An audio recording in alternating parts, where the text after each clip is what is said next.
Já está aqui ao meu lado o Xará, né? Muito prazer, candidato. Muito bom dia, tá? Prazer também, Alex, tudo bem? Prazer.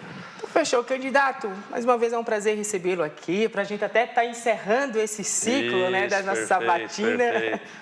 Candidato, antes de mais nada, eu vou pedir para o senhor se apresentar para o nosso público de casa. Eu sei que o senhor tem um vasto histórico, né? Professor, tem parte também na área da comunicação. Isso, perfeito. Pode se apresentar para o público de casa. Então tá, Alex, obrigado. Bom dia a todos que nos acompanham, né, nessa manhã de terça-feira. Eu sou o professor Alex Bristotti, sou professor na Unesc em Criciúma, também trabalho com veículos de comunicação.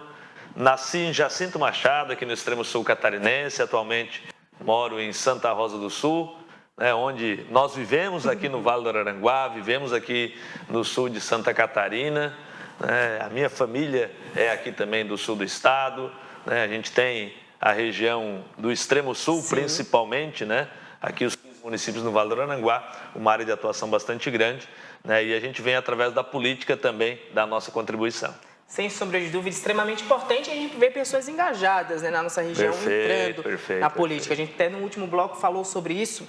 Candidato, uma das perguntas, né, eu acredito que o senhor já deve ter... Alguém já fez muitas vezes essa pergunta para o senhor, é uma pergunta até repetitiva, mas até para o pessoal de casa entender. O que levou o senhor a entrar na política? Desde muito jovem, eu sou formado em economia, eu sou economista, certo, né? E desde muito jovem... quando perguntava à professora, o que vocês querem ser? Eu sempre quis ser economista. Por quê, Alex? Porque sempre que eu via um economista falando, me chamava muita atenção aquele tema que ele abordava. Falava sobre emprego, falava sobre renda, falava sobre produção, falava sobre desigualdade, mercado de trabalho, e eu gostava do que ele falava. E aí então eu disse, olha, eu quero ser economista, porque eu sempre gostava do que o economista falava nos programas de televisão. E a economia, ela está muito ligada à política, porque a economia é o dia a dia das pessoas. E quem toma as decisões mais relevantes que afetam a economia do nosso dia a dia são as decisões políticas. E isso acabou também me motivando a conhecer mais sobre a política. E depois, né, a gente foi buscar a formação, a qualificação, foi também se envolvendo, né, nas executivas partidárias, nos movimentos políticos. Na última eleição, concorri como vice-prefeito lá na minha cidade, em Santa Rosa do Sul. Naquele momento nós não obtivemos o êxito, né, e agora estamos nessa caminhada. Tenho um tio que já foi prefeito, Aldoir Bristotti, em Jacinto Machado. Tenho um tio também que já foi prefeito, o Marquinhos, no município de Ermo. Tenho um tio que é vereador em Ermo. Tenho um primo que é vereador lá no município de Jacinto Machado. Minha irmã também já concorreu a vereador em Santa Rosa do Sul. Então, o sangue da política corre na veia, tanto na família do meu pai, quanto na família da minha mãe, né? E a gente, então, com a qualificação, com a vontade, né, de dar a nossa contribuição também com a sociedade, a gente entrou como candidato também nessa eleição para representar aqui o sul de Santa Catarina. Perfeito, candidato. Então, eu já vou falar com o senhor sobre um assunto importante, que é do entendimento do candidato, que a gente vai entrar na área da economia, em especial a economia local. Porque o que acontece? A gente sabe que hoje Santa Catarina é referência no que se refere, em especial, na economia que vem da agricultura, né, dos pequenos agricultores. Perfeito. Eu trago muito o exemplo de Araranguá, que hoje 16% da população aqui de Araranguá vivem da economia local, a economia rural especificamente. Nesse sentido, como é que o senhor vai trabalhar aqui, especificamente para a região do Extremo Sul, para alavancar cada vez mais a economia, em especial da agricultura? Isso, Alex, assim, a economia, ela tem duas principais fontes de atração de riqueza e de geração de riqueza, que é a indústria e é a agricultura. O turismo também faz parte desse rol aí. O comércio, ele é um girador da economia. O dinheiro, então, que vem da indústria, que vende produtos lá para São Paulo, vem de São Paulo para Aranguá, vem de São Paulo para Sombrio, né? Ele ingressa no comércio local e o comércio, então, tem essa capacidade de fazer uma alavancagem, né, e a multiplicação do efeito da renda. A agricultura, ela também tem um potencial mesmo que a indústria, claro, embora com segmentos diferentes, né? Mas a agricultura também, nós temos essa capacidade de produzir aqui, vender para fora, trazer esses recursos de fora e injetar na economia local. Só porque a agricultura, nós temos um grande desafio, que é beneficiar aquilo que nós produzimos aqui. né? Hoje, se nós pegarmos o produto agrícola que nós beneficiamos, que é o arroz, certo, nós já conseguimos entender o tamanho da cadeia produtiva do arroz que nós temos aqui na região. Só que porque outros produtos como o maracujá, o leite, a pitaia, outros tantos produtos que nós produzimos muito bem aqui na região, nós não conseguimos ainda desenvolver a agregação de valor desses produtos. Então a gente faz o mais difícil, que é produzir, vende in natura, depois compra de volta esse produto beneficiado. E aí esse gap, essa diferença de ganho na industrialização, no processamento, ele vai para a região que processa. Sim. E não fica aqui na nossa região. Então, um grande desafio no mandato de deputado federal com relação à agricultura é justamente pensarmos políticas públicas de apoio às atividades produtivas locais para que elas possam captar recurso com juros subsidiados para desenvolver essas atividades e melhorar o dia a dia aqui na região. Que é extremamente importante aqui na região do Extremo Sul, que é onde a maior parte vive da agricultura. Isso, só para você ter noção, nós temos aqui uma bacia leiteira, né? São muitos produtores de leite. E aqui na região nós não temos, por exemplo, um grande resfriador de leite, com capacidade de dar de 1 a 2 dias para o produtor de leite depositar nesse local e ter 1, 2 ou até 3 dias para ele buscar uma melhor venda desse produto. Hoje o que acontece? Passa a empresa que compra o leite, já passa na propriedade, recolhe dentro da propriedade, paga o valor que ela tem ali acordado, né, e o produtor ele fica refém, então, dessa situação. Então, essa é uma situação, é um investimento que dá para a gente trabalhar. Nós temos aqui do maracujá, está sendo desenvolvido e é um produto, o maracujá, que você consegue subproduzir, por exemplo, para a indústria cosmética, para a indústria farmacêutica, você consegue atrair tudo isso do maracujá. O melhor maracujá do Brasil nós produzimos aqui no Vale do Araranguá. Isso não dito pela nossa região, mas dito lá por compradores no Ceasa de São Paulo, que é o maior centro de abastecimento nacional. Só porque nós vendemos o maracujá in natura. Então, né, tem como processar também do maracujá, extrair dele, né, essências, produtos que tenham um valor agregado maior. Tem um projeto da Copérgia Jacinto Machado junto com a Embrapa, que é para pegar aquela parte branca de dentro do maracujá, que é descartado na casca, aquela parte branca para utilizar na indústria de cosmético, na indústria farmacêutica. Então, tudo isso é tecnologia e com o mandato de deputado federal, eu tenho certeza que nós podemos potencializar todas essas atividades. Importante, né? A gente falar da economia, que é o que gera aí desenvolvimento da região. E a gente vai falar de uma temática muito importante, seu candidato, que é a educação. Né? É um assunto um pouco delicado para Santa Catarina por duas vertentes, tanto de forma positiva e negativa. Primeiro, a forma positiva, né? A gente viu que nas últimas semanas saiu a pesquisa IPEC que mostrou que Santa Catarina está na frente, né, no que se refere à qualidade de ensino. A gente tem aí Joinville, que se destaca, e aqui no Extremo Sul a gente tem Meleiro, que saiu um pouco acima da média, acima ali de 6, né, que é o pontos percentuais ali do IPEC. Entretanto, Santa Catarina ainda tem uma dificuldade no que se refere a deixar a profissão, né, a escolha de profissões de jovens e também a deficiência na qualidade do ensino médio. Trazendo aqui para o Extremo Sul, como o senhor pretende trabalhar para deixar, né, melhor a educação da região? Isso, assim, a educação, ela é uma política nacional, né? Então, foi criado ainda, inclusive, recentemente, o Sistema Nacional de Educação.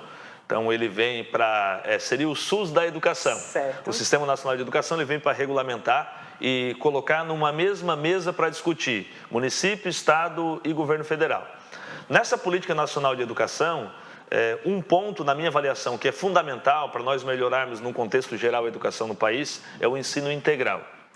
Os demais países que adotaram esse tipo de ensino, eles conseguiram ter um salto significativo. E o ensino integral não é apenas manter o aluno no contraturno na escola. De repente, ele estuda pela manhã as disciplinas regulares e à tarde ele faz teatro, faz dança, faz música, enfim. Não é apenas isso. Ele tem um ensino integral, tem as disciplinas prioritárias, as principais, aquelas de base curricular, de manhã e também no período da tarde. Certo. Claro, intercalando com essas atividades culturais, artísticas, musicais, enfim.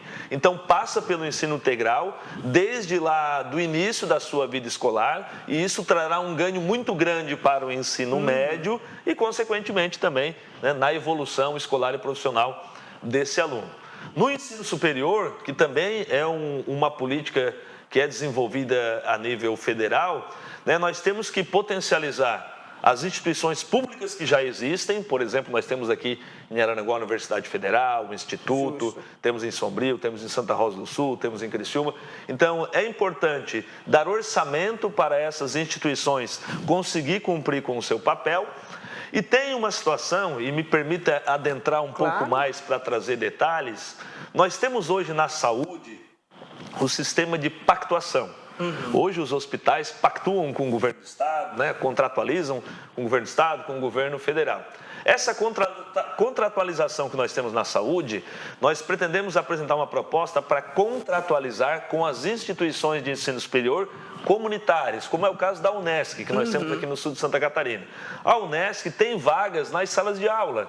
Uma sala de aula com 55 alunos, a Unesc de repente tem 30 alunos. Então tem espaço para 25 vagas naquele momento naquela sala de aula. Sim.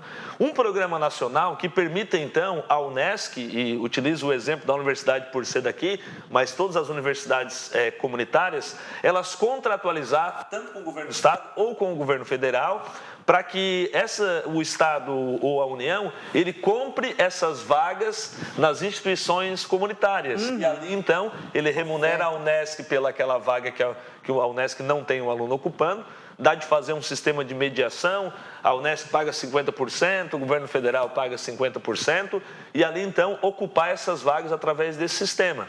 Não tenho dúvida que nós conseguiríamos ter um salto muito grande na quantidade e na oportunidade de jovens de acessar a universidade. Não existe hoje uma proposta como essa, mas a gente vai levar, porque nós conhecemos a universidade, eu sou professor na Unesc, a gente conhece a realidade do estado de Santa Catarina e sabemos que uma proposta como essa a nível nacional, ela tem condições tranquilamente de fazer a diferença. Sem sombra de dúvida, quando a gente fala no tocante no que se refere à educação, a gente fala muito do futuro, né? Então vai desde as pré-escola até a graduação. Perfeito. Então, assim, é ensino integral desde o início da vida escolar e acesso gratuito no ensino superior. Agora, senhor candidato, a gente vai mudar de um assunto, até que o senhor já puxou, né, uma deixa sobre esse assunto, que se refere à saúde. A gente tem hoje, né, Santa Catarina tem aí as suas dificuldades no que se refere à saúde pública. A gente viu que o Estado recentemente saiu, né, de uma emergência relacionada aí à fila de espera, em especial para crianças, né? Isso aconteceu aqui em Criciúma e o governo do Estado vem trabalhando, aí tem o objetivo de abrir até o final do ano em torno de 141 novos leitos, né, para as crianças. Nesse sentido, no que se refere a âmbito federal, existe a PEC 241, que congelou o teto de gastos, né, no que se refere à saúde nos próximos 20 anos. A gente sabe que Santa Catarina, infelizmente, não é destaque em saúde. Como o senhor pretende melhorar a qualidade de vida na saúde pública aqui na região do Extremo Sul? Assim, a questão da PEC do teto dos gastos, é importante que o governo tenha responsabilidade fiscal, é importante que tenha superávit fiscal. O superávit fiscal é não gastar mais do que arrecada, é fazer sobrar dinheiro no final do exercício. Mas se tratando de poder público, a partir de 1930, após a crise de 1929, surge o pensamento keynesiano, que é o que vai orientar o mundo a partir da crise de 29 com relação à gestão das finanças públicas. E, segundo o pensamento keynesiano, o Estado, nos momentos de crise, nos momentos de dificuldade da nação, o Estado poderá se endividar num determinado momento para melhorar aquela condição e lá na frente, então, ele voltar a ter esses controles. Que é o que a gente está vendo hoje, né? Hoje nós temos o governo federal distribuindo recursos através de auxílios. Por quê? Porque é necessário nesse momento. A gente vem num momento de crise econômica, não só nacional, mas também internacional. Então, o endividamento público e o déficit, que seria esse, então, de repente, superar o teto dos gastos, ele é necessário para que você mantenha a ordem econômica. Porque não adianta o governo ter dinheiro no caixa e a população ter a geladeira vazia. Então, o raciocínio tem que ser o inverso quando necessário. Na saúde, é da mesma forma que nós temos que pensar. A saúde aqui no Extremo Sul catarinense, passamos por todos os hospitais aqui no Vale do Araranguá. Os 7 hospitais, os 6 filantrópicos, aqui o Hospital Regional de Araranguá, inclusive também aqui na Policlínica. Tivemos a capacidade, a possibilidade de fazer um raio-x aqui na região. Estamos muito bem servidos de estrutura hospitalar. Agora, claro, nós temos que avançar em muito nas especialidades e também nas referências que os hospitais eles buscam. Por exemplo, o Hospital de Meleiro, nesse momento, está buscando referência a nível de estado e a contratualização para urologia, que é um serviço muito demandado. O Hospital de Praia Grande é referência em psiquiatria. Certo. O Hospital Regional de Araranguá está buscando a alta complexidade em ortopedia. E muitos desses casos não é nem situação de recurso, é mais a questão política mesmo de aproximar o gestor do Estado, o gestor federal, para que eles entendam como que funciona o nosso complexo aqui de saúde e assinem esse documento da contratualização para que esses hospitais consigam, então, destravar muitas filas que nós temos aqui. A nível nacional, é o reajuste da tabela do SUS. A gente sabe que alguns procedimentos já fazem 30 anos que não são reajustados, outros 20 anos, mas essa é uma bandeira que a gente vai levar a Brasília e está, vamos dizer assim, caindo de madura essa discussão. Imagino eu que o próximo governo deverá ter como pauta prioritária na saúde o reajuste da tabela do SUS. Sem sombra de dúvida, é um tema muito importante que é a saúde, né? Sem saúde, né, não funciona. Alex, assim, ó, eu não tenho dúvida em lhe afirmar que os dois principais pontos, aqueles que nós somos mais sensíveis no nosso dia a dia, é o emprego e a saúde. Sim. Porque a gente tendo um emprego para trabalhar e tendo a saúde, né, para a gente poder viver tranquilamente, o resto a gente vai dando um jeito aqui, ajusta lá, né, e a gente toca a vida adiante. Vai seguindo, né? É isso aí. Senhor candidato, eu vou mudar a temática e a gente vai lá para a esfera da segurança pública, tá? A gente vai tocar nesse assunto porque é algo muito preocupante. Primeiro, a taxa de Santa Catarina não é nada bonita. A gente fala ali em especial do feminicídio, para se ter uma ideia, em janeiro, Santa Catarina teve aí um índice de 300%. Quando a gente chega em maio, Santa Catarina ficou beirando aí em torno de 55% no que se refere a feminicídios. Quando a gente fala da questão de assassinatos, de violência por conta de orientação sexual e também por conta do racismo, isso chega também, o Estado hoje é o 4º no ranking, que mais mata pessoas até por conta da orientação sexual. A gente vê que o governo do Estado tem alguns projetos, alguns trabalhos sendo realizados no que se refere à segurança pública, mas a gente precisa avançar nesse quesito. O senhor, sendo eleito deputado federal, como é que o senhor pretende trabalhar no que se refere à segurança pública? Assim, nessa questão de violência contra a mulher, de preconceito, racismo, isso nós temos que alterar lá no Código Penal. Tem que ser uma pena mais dura, para que fique muito claro. Né? Cometeu esse tipo de crime, a pena é essa e não tem muito para onde fugir. Vai ser enquadrado e tem que ir para a cadeia. Né? Os outros crimes também, nós temos que buscar endurecer. Não dá para nós aceitarmos que crimes de qualquer tipo que sejam cometidos, a pessoa com um simples drible jurídico, ela consiga liberdade e vá curtir a sua vida. E quem sofreu a violência? Vai viver o temor daquela pessoa estando na rua. Uma mulher que sofre uma violência doméstica, infelizmente, às vezes ela depende financeiramente do marido, e isso é um desafio que a gente tem, a própria denúncia, né? Mas já vem mudando isso, né? Inclusive já tem programas de amparo, programas de apoio, mas às vezes as mulheres não denunciam porque sabem que logo o agressor estará solto e elas têm medo de repetir uma nova agressão. Então nós temos que endurecer isso. O Código Penal tem que ser alterado e tem que deixar preso para cumprir pelo crime que cometeu, barrando, né, essas facilidades jurídicas que a gente tem para se tornar solto, por exemplo, num dia seguinte. No tocante geral da segurança pública, nós temos que investir em tecnologia, né, a inteligência da polícia militar, civil, federal, rodoviária, ela é muito grande. Né? Hoje a gente vê muitas ações silenciosas. Sim. E daqui a pouco, né, por exemplo, uma apreensão de um carregamento de drogas numa rodovia, né? Ataca um caminhão, não é aleatório que é atacado o caminhão. Né? Existe ali um trabalho de inteligência, de monitoramento daquela placa, daquele veículo, que faz um trânsito constante que não faz muito sentido pelo tipo de transporte de carga daquela região. Então a inteligência monitora e vai lá e dá a batida, né? E faz aquela grande apreensão. Então, trabalhar a inteligência é muito grande. Nós temos hoje sistemas de monitoramento em real time, né? De placas de veículo, um veículo roubado em Criciúma, lança nesse sistema. Se você tem sistema de monitoramento aqui na BR-101, nas entradas e saídas das cidades, a hora que aquele veículo passar, ele já vai captar aquela placa, já vai acionar o sistema policial. Então, inteligência é algo também que dá para investir bastante para melhorar a segurança e na melhoria salarial, de equipamentos, né? E pensar também, hoje nós temos, né, um sistema nacional de segurança pública, cada vez mais a integração das forças policiais. Sem sombra de dúvida, né? É importante a gente também frisar essa questão da inteligência policial para a gente pensar no futuro, né? Só um adendo aqui, se me permita. Assim, ó, a gente tem andado bastante aqui nas cidades, Alex, e alguns municípios estão sem policiamento à noite.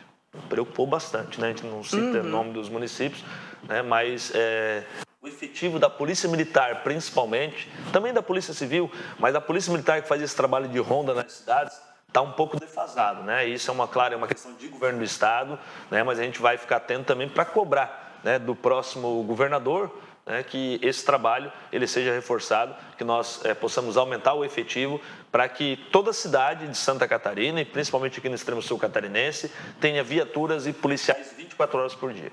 Sem sombra de dúvida, é importante a gente pensar nessa temática, né? Isso ter projeto dos candidatos, seja esse federal ou estadual, que é o que está mais próximo da população, né, em evidência.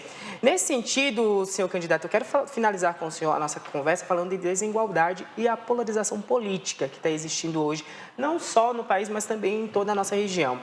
Primeiro, referente à questão da desigualdade, né? A gente sabe que hoje, infelizmente, já é comprovado que uma mulher que exerce uma mesma função que o homem chega a receber 20% menos, né, do que o salário. Quando a gente fala do público LGBTQIA+, e até as pessoas negras, pardas e assim por diante, esse índice ele pode chegar de 27% a 40%.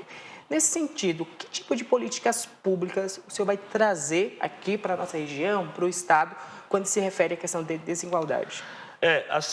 Esse é um tema que também imagino que no próximo mandato ele vai ser um tema latente, assim, né? Essa eleição, a gente pôde ver também que as mulheres estão muito ativas, né? Antes mesmo de começar a eleição, Alex, eu escutava, olha, essa eleição vai ter uma participação fundamental das mulheres. E a gente está percebendo isso, né? As candidaturas, a preocupação, né? A discussão essa, né, da equivalência salarial entre homens e mulheres é um tema constante no debate nacional. Isso está acontecendo e nós sabemos que passa, sim, por políticas públicas que cobrem tanto da iniciativa pública quanto da iniciativa privada. Na iniciativa pública a gente percebe que é mais igual, mas no setor privado existe essa diferença. Claro, não pode o Estado ir lá e obrigar que pague o mesmo, né? Mas nós sabemos que incentivos através de políticas públicas o Estado consegue dar para esses setores onde a desigualdade ela é mais que ela permanece mais, onde ela está mais presente, para que possa diminuir. Hoje nós temos no Brasil, né, em torno de uma mulher no mesmo lugar que um homem, ela recebe em torno de 20% a menos. Se ela for negra, essa diferença ela é ainda maior. Passa por uma mudança de conscientização também dos nossos empresários, de quem gera emprego, mas vai ser uma pauta constante. Dá para a gente discutir muito. Inclusive, né, o movimento organizado da sociedade, eu percebo que está mobilizado e está também, principalmente, assumindo compromisso e buscando comprometimento dos candidatos para que esse tema ele esteja na pauta e seja, né, possível buscar ou iniciar a mudança dessa realidade. Ok, senhor candidato. Primeiro, eu quero agradecer ao senhor, né? A gente teria outras temáticas, mas o tempo já não permite. Quero agradecer ao senhor, desejar para o senhor e para toda a sua equipe sucesso nesse pleito. Agora eu vou dar um tempo de 1 minuto para o senhor falar diretamente com o público de casa, com o eleitorado, para expressar suas ideias, também conhecer um pouco melhor o senhor. Então, a partir de agora, o senhor tem esse tempo de 1 minuto. Tá bom. Obrigado, Alex. Eu sou o professor Alex Bristotti, sou um morador de Santa Rosa do Sul, aqui no extremo sul catarinense. Sou professor de economia na Unesc, tenho empresa no município de Santa Rosa do Sul, trabalho também com veículos de comunicação. a minha vida é aqui no sul de Santa Catarina, a minha família é do sul de Santa Catarina, a minha filha mora aqui no sul de Santa Catarina, então nós somos aqui da região. E por ser da região, é que nós estamos lutando e buscando o voto, para nós fortalecermos politicamente o Vale do Araranguá. Estou concorrendo ao cargo de deputado federal. A eleição já é domingo, no dia 2 de outubro. E para que a gente possa mudar a nossa realidade, mudar a realidade do sul de Santa Catarina e do extremo sul catarinense, eu peço o seu voto. Eu sou o professor Alex Bristotti e o meu número é 4011. Obrigado. Perfeito, senhor candidato. Quero agradecer ao senhor e a toda a equipe. E, por fim, esse foi a nossa última entrevista no quadro Eleições 2022.